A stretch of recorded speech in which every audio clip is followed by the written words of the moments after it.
Good morning students. BSc part second year Hindi plus English medium online classes में आपका स्वागत है।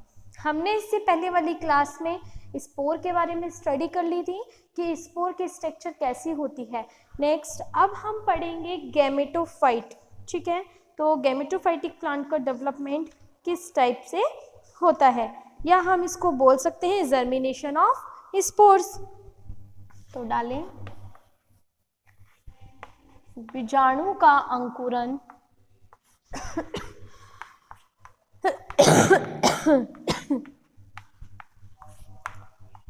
तथा युग्मोद्भिद का परिवर्धन।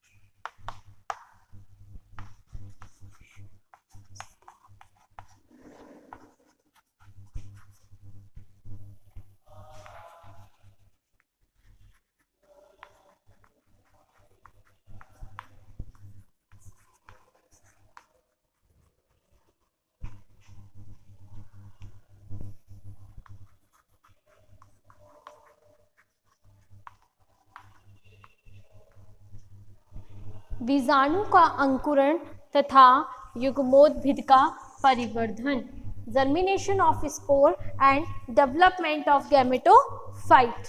ठीक है, तो इसमें मैं पहले आपको डायग्राम बनवा देती हूँ, फिर डायग्राम से हम समझ लेंगे। ओके,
देखो ये क्या है आपका, इसमें हो रहा है बीजाणुओं का अंकुरण, या इसमें हम बोल सकते हैं कि डेवलपमेंट ऑफ गैमेटोफाइट। ठीक है, हम इसको ये बोल सकते हैं। तो देखो इसमें क्या होता है, फर्स्टली मैं आपको बता देती हूँ। हमारे पास स्पोर है, ठीक है, ये स्पोर का इंटाइन पार्ट है and then is a exine part. ठीक है, ये है अंतःचोल और ये है हमारा बाह्य चोल। ठीक है, ये क्या है, अंतःचोल और बाह्य चोल है। अब इसके अंदर क्या होते हैं, अब बीजाणु क्या करता है, पानी को एब्जॉर्व कर लेता है। ठीक है, पानी को जैसे ये एब्जॉर्व करता है, ये स्वेल अप हो जाता है, फूल जाता है। ठीक है, फिर इसके बाद इसमें से क्या होती है, जो लेयर्स होती है, मिडिल लेयर्स वगैरह होती है, ये क्या होती है, फट जाती है। फटने के बाद इलेटर्स तो इससे अलग हो गए। ठीक है, इलेटर्स क्या हो जाते हैं, अलग हो जाते हैं। फिर उसके बाद क्या होता है, इसमें ट्रांसवर्स डिवीजन होता है। ट्रांसवर्स डिवीजन होने के बाद इसमें हमारे पास जो कह सकते हैं हम अनइक्वली असमान दो कोशिकाएं बन जाती हैं, दो सेल्स बन जाती हैं। जो छोटी सेल्स होती है हम उसको बोलते हैं प्राइमरी प्रोथेलियल सेल्स, और जो हमारी बड़ी सेल होती है इसको हम जो हमारी छोटी सेल होती है उसको हम बोलते हैं राइजोडियल सेल। जो हमारी बड़ी सेल होती है उसको बोलते हैं हम प्रोथेलियल सेल। एक बार मैं आपको दोबारा बता देती हूँ। सबसे पहले मैं इंग्लिश मीडियम वाले बच्चों को हिंदी को मिक्स बता रही हूँ। देखो इधर हमारे पास क्या है, स्पोर्स है। स्पोर्स में क्या लगे हुए थे, इलेटर्स लगे हुए थे। ठीक है, तो ये क्या करता है, स्पोर इलेटर्स के माध्यम से, इलेटर्स की मीडियम से क्या करता है, पानी को एब्जॉर्व करता है, वाटर एब्जॉर्व करता है, अवशोषित करता है।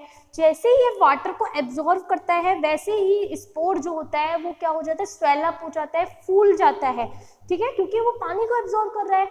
और फूलने के बाद ये क्या करता है, इसमें जो इलेटर्स लगे होते हैं वो अलग हो जाते हैं। ठीक है, और इसकी जो मिडिल लेयर होती है वो क्या होती है, फट जाती है। फटने के बाद स्पोर्स देखो क्या करते हैं, डिवीजन करते हैं, ट्रांसवर्स डिवीजन। ठीक है, जब इसमें ट्रांसवर्स डिवीजन होते हैं तो इसमें दो सेल्स का फॉर्मेशन होता है। जो हमारी छोटी सेल होती है वो होती है राइजोडियल सेल। ठीक है, जिसको हमने हिंदी में बोला है मूलाभासीय कोशिका। लिख लो इसको, मूलाभासीय कोशिका। ये कैसी सेल है, छोटी सेल है। और दूसरी कौन सी सेल बन जाती है, हमारी प्रोथेलियल सेल। ठीक है जो प्रोथैलस का निर्माण करेगी। बड़ी कोशिका कौन सी बन गई है, हमारी प्रोथेलियल सेल बन गई है। इसके बाद क्या होता है, जो हमारी छोटी ये राइजोडियल सेल, ये मूलाभासीय सेल होती है, इसके अंदर जो क्लोरोप्लास्ट होते हैं या तो प्रेजेंट होंगे, अगर प्रेजेंट होंगे तो वो संख्या में 1 या 2 ही होंगे। ठीक है, अदरवाइज तो इसके अंदर क्लोरोप्लास्ट जो होते हैं वो एब्सेंट रहता है। लेकिन जो हमारी बड़ी कोशिका होती है, ठीक है, जो हमारी ये प्रोथेलियल सेल होती है, इसके अंदर जो हमारा क्लोरोप्लास्ट होता है वो प्रेजेंट होता है, और वो प्रेजेंट होता है एक बूंद की शेप में। इस टाइप से शेप में क्या रहता है, बूंद की शेप में प्रेजेंट रहता है। कौन, क्लोरोप्लास्ट। ठीक है, सेकेंडली अब हमारी जो प्राइमरी प्रोथेलियल सेल बनी है, प्राथमिक प्रोथेलियल कोशिका जो हमारी बनी है, ये क्या हो जाती है, लंबी हो जाती है। और लंबी होने के बाद, ठीक है, क्योंकि इसमें डिवीजन हो रहा है बहुत सारा, डिवीजन होने के बाद तो क्या कर लेती है, ये अपने तल में विभाजन करती रहती है। विभाजन करने के बाद इतना बार बार विभाजन करती है कि ये एक हमारी प्लेट जैसी स्ट्रक्चर ले लेती है। ठीक है, किसका निर्माण कर लेती है, प्लेट का फॉर्मेशन कर लेती है। ठीक है, क्योंकि इसमें बहुत सारे डिवीजन हो रहे हैं। ठीक है, डिवाइड होती रहती है ये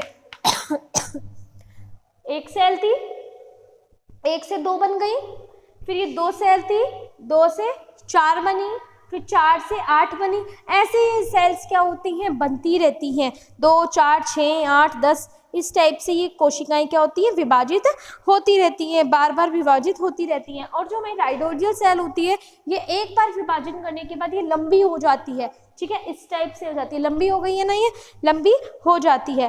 ठीक है, अब इसमें फिर क्या होता है, विभाजन चलते रहते हैं। और प्रोथैलस की कोई भी सतही कोशिका, जो हमारी प्रोथैलस है, इसकी हमारी कोई भी सुपरफिशियल सेल जो होती है वो डिवीजन कर लेती है दोबारा से, और फिर डिवीजन करने के बाद अगेन यही बना लेती है। ठीक है, एक बार और समझा रही हूँ।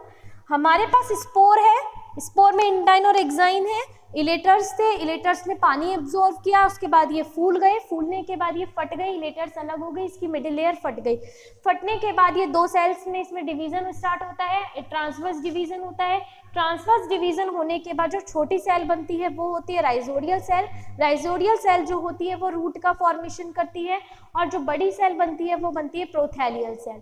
ठीक है, हमारे प्रोथैलियल सेल का क्या वर्क होता है, ये प्लांट थैलस का निर्माण करती है जिसमें जड़, तना, पत्ती आते हैं। ठीक है, फिर इसमें डिवीजन होते रहते हैं, बार बार इसमें डिवीजन चलते रहते हैं प्रोथैलियल सेल में, और एक ही तश्तरी नुमा या प्लेट नुमा स्ट्रक्चर का निर्माण कर लेती है। ठीक है, और इसकी सेल्स भी क्या हो जाती हैं, बढ़ने लग जाती हैं। और इसमें कितने डिवीजन होते हैं, राइजोडियल सेल में ओनली एक सेल, एक डिवीजन होता है जिसमें कोशिका क्या हो जाती है, लंबी हो जाती है, लॉन्ग हो जाती है। इसके पश्चात हमारे पास प्रोथैलियल थैलस का निर्माण हो जाता है और राइजोडियल सेल का निर्माण हो जाता है। अब इस थैलस में से कोई भी एक सुपरफिशियल सेल क्या करती है, डिवीजन स्टार्ट कर देती है। फिर डिवीजन स्टार्ट करने के बाद फिर क्या निर्माण होता है, दोबारा से फिर ये प्रोसेस अगेन स्टार्ट हो जाता है। ठीक है, क्योंकि ये तो थैलस बन गया है, इसमें फिर दोबारा वही स्टार्ट हो जाता है। फिर इसमें हमारे पास क्या बन जाता है, सेकेंडरी राइजोडियल सेल बन जाती है, और हमारे पास बड़ी कोशिका क्या बन जाती है, प्रोथैलियल सेल बन जाते हैं। ठीक है, इस प्रकार हमारे पास से बहुत सारे राइजोडियल सेल्स बनती रहती हैं। ठीक है, इनमें अपनतिक परिणतिक विभाजन होता रहता है और कई परतों वाला एक बहुत मोटा थैलस बन जाता है। ठीक है, जिसके ऊपर इसके आधारीय भाग पर, ठीक है, जैसे कि सपोज इसका ये वाला थैलस है, ये थैलस है, तो इस थैलस के इस साइड, नीचे की साइड इसका बेसल पार्ट होगा, इसमें बहुत सारे क्या लगे रहेंगे, राइजोडियल सेल्स लगी हुई रहती हैं, क्योंकि इसने दोबारा डिवीजन किया है ना आगे जाकर, इसका कोई भी सुपरफिशियल सेल डिवाइड हुई है, डिवाइड होने के बाद तो एक थैलस बन गया, एक क्या बन गया अपना, ये बन गया राइजोडियल सेल बन गया। फिर राइजोडियल सेल ने बहुत सारे डिवीजन करे, बहुत सारे राइजोइड्स बन गए जो रूट का फॉर्मेशन करता है। रूट कोई एक थोड़ी ना होती है, बहुत सारी होती है रूट तो। ठीक है, तो अब हम इसमें लिखेंगे डायग्राम को, दोनों मीडियम के बच्चे बना लीजिए और लिखें।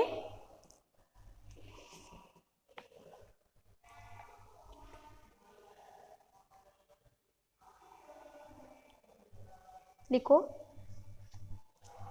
इलेटर्स के स्पोर या बीजाणु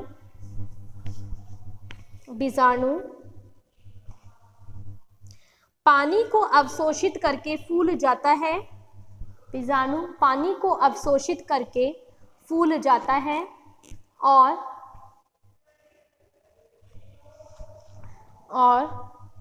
इसकी मध्य परत फट जाती है, और इसकी मध्य परत फट जाती है। मध्य परत के फटने से इलेटर्स अलग हो जाते हैं।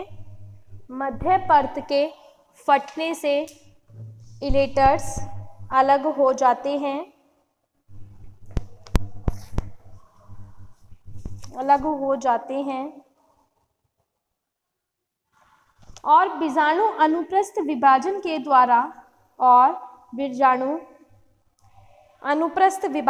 द्वारा छोटी मूलाभासीय कोशिका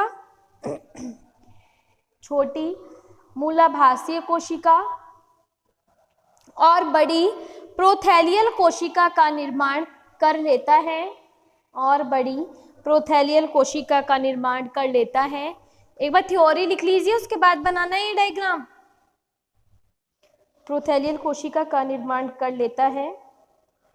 छोटी मूलाभासीय कोशिका में क्लोरोप्लास्ट बहुत कम या अनुपस्थित होते हैं। क्लोरोप्लास्ट बहुत कम या अनुपस्थित होते हैं,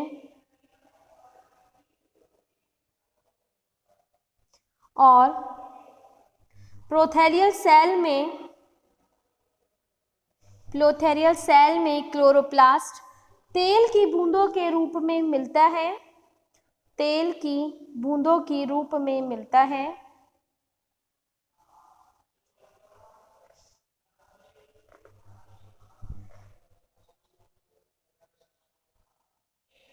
प्राथमिक मूलाभासीय कोशिका लंबी होकर, प्राथमिक मूलाभास कोशिका लंबी होकर प्रथम मूलाभास बनाती है, प्रथम मूलाभास बनाती है। बड़ी कोशिका हर तल में विभाजित हो सकती है, बड़ी कोशिका हर तल में विभाजित हो सकती है।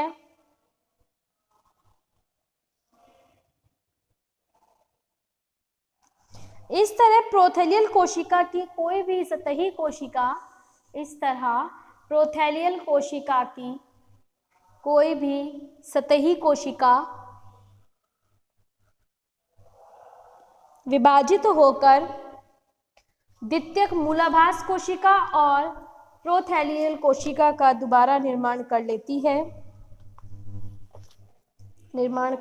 है, इस प्रकार कई मूलाभास बन जाते हैं, इस प्रकार कई मूलाभास बन जाते हैं,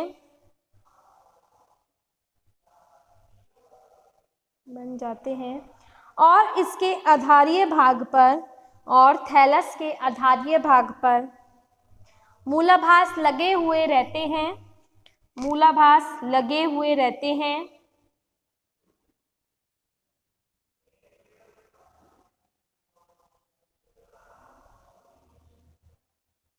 जब बीजाणु बहुत पास गिरकर, जब बीजाणु बहुत पास गिरकर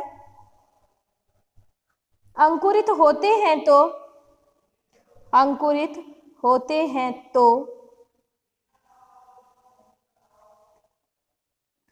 तो बड़ी प्रोथेलियल कोशिका लंबाई में अधिक वृद्धि करती है, बड़ी प्रोथेलियल कोशिका लंबाई में अधिक वृद्धि करती है।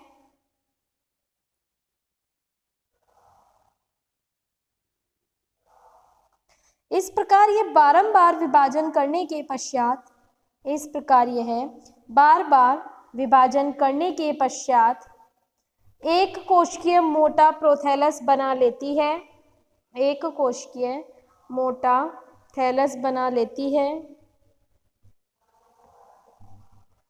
और इसमें तीन प्रकार के युग्मोद्भिद, और इसमें तीन प्रकार के युग्मोद्भिद परिवर्तित हो जाते हैं। पहला हल्के पीले रंग का नर युग्मोद्भिद पादप, हल्के पीले रंग का नर युग्मोद्भिद पादप, और गहरे हरे रंग का मादा युग्मोद्भिद पादप, और गहरे हरे रंग का मादा युग्मोद्भिद पादप।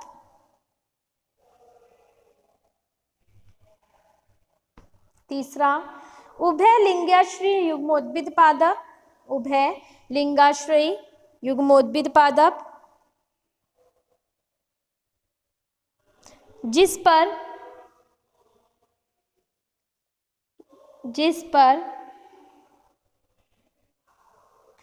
पतली नर शाखाएं तथा मोटी गुद्देदार मादा शाखाएं लगी रहती हैं, जिस पर पतली नर शाखाएं और मोटी गूदेदार मादा शाखाएं लगी रहती हैं,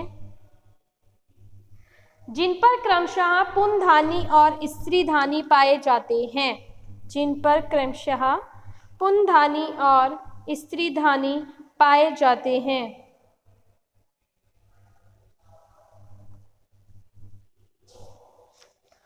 ठीक है, ये क्या है आपका बीजाणुओं का अंकुरण या युग्मोद्भिद का परिवर्तन, कि किस प्रकार से इसके अंदर नर बने और मादा बनते हैं। आप इंग्लिश मीडियम वाले बच्चे लिखेंगे, फिर उसके बाद आपको ये डायग्राम बनाना है। हिंदी मीडियम वाले बच्चे डायग्राम बना लीजिए, लिखें इंग्लिश मीडियम वाले। The spore is absorb water, the spore is absorb water and swell up full stop. Their outer coat is shed, their outer coat is shed First division is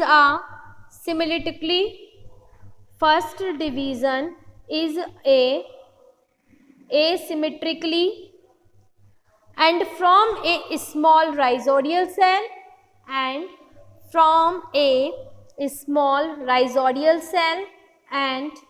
larger cell is a prothallus cell.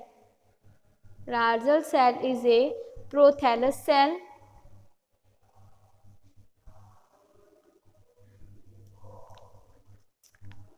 Rhizodial cell is chloroplast is present.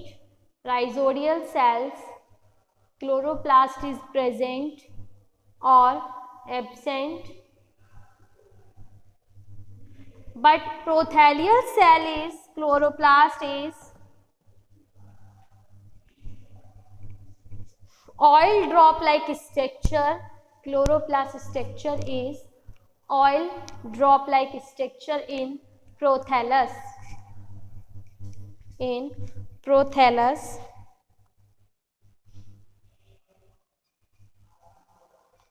These rhizoids help in attachment of prothallus to substratum.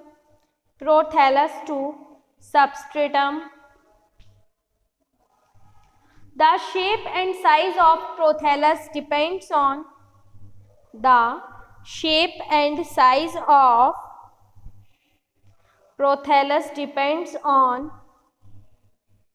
prevailing conditions.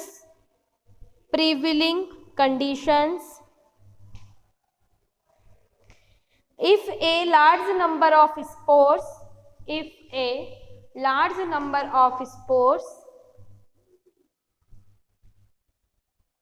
germinate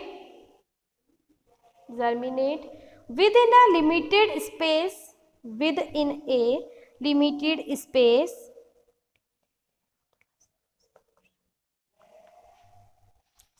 full stop.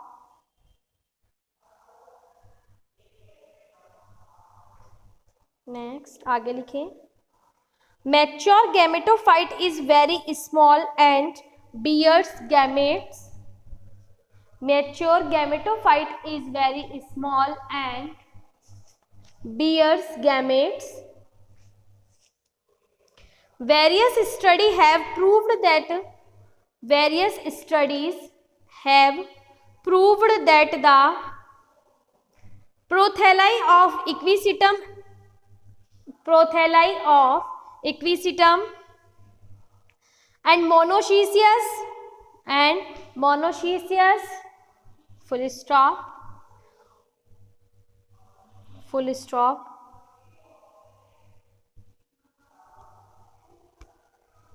If the spore germinate densely,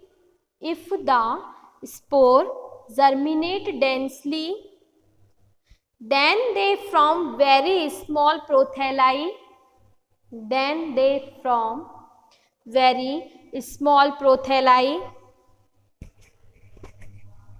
Which bear either antheridia or archegonia.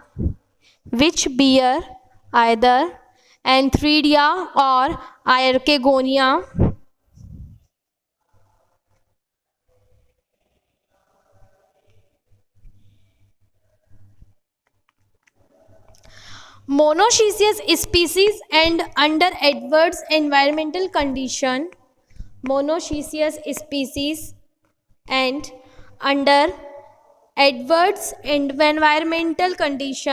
Adverse environmental condition remain unisexual.